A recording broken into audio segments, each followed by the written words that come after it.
Hello, I'm Bryan Christie with a statement for Schaeffer Cox that I should have been allowed to testify with 6.5 years ago.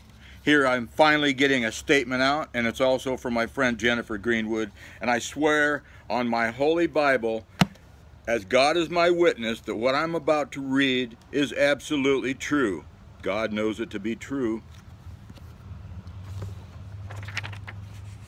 Schaeffer Cox and his son came to my house on the Thanksgiving Day before he was arrested, visibly scared as he told me of his militia taking a life of its own, and he was being pushed into violence and does not condone violence.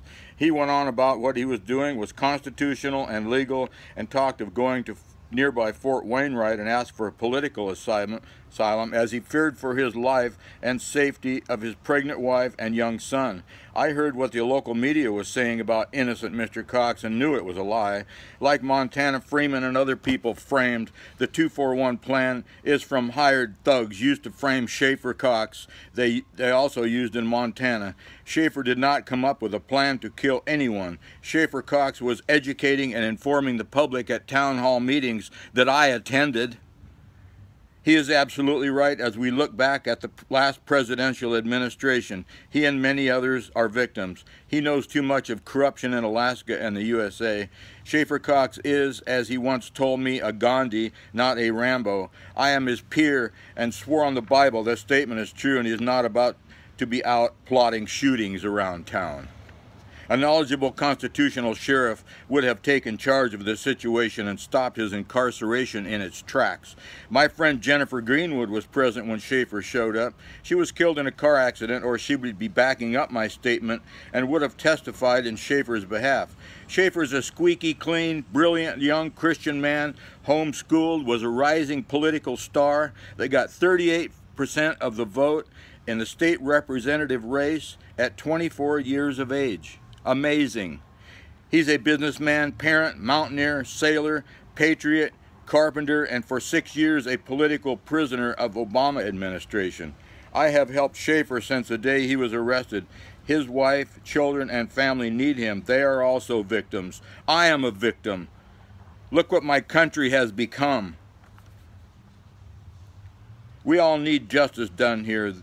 The other innocent victims with no names but numbers cry out for justice. How many nameless wives and children are there? I know the USO News investigation to be accurate, although the corruption is more widespread than they reported. This all needs to be investigated. It seems to me there is widespread violation of the Brady Law.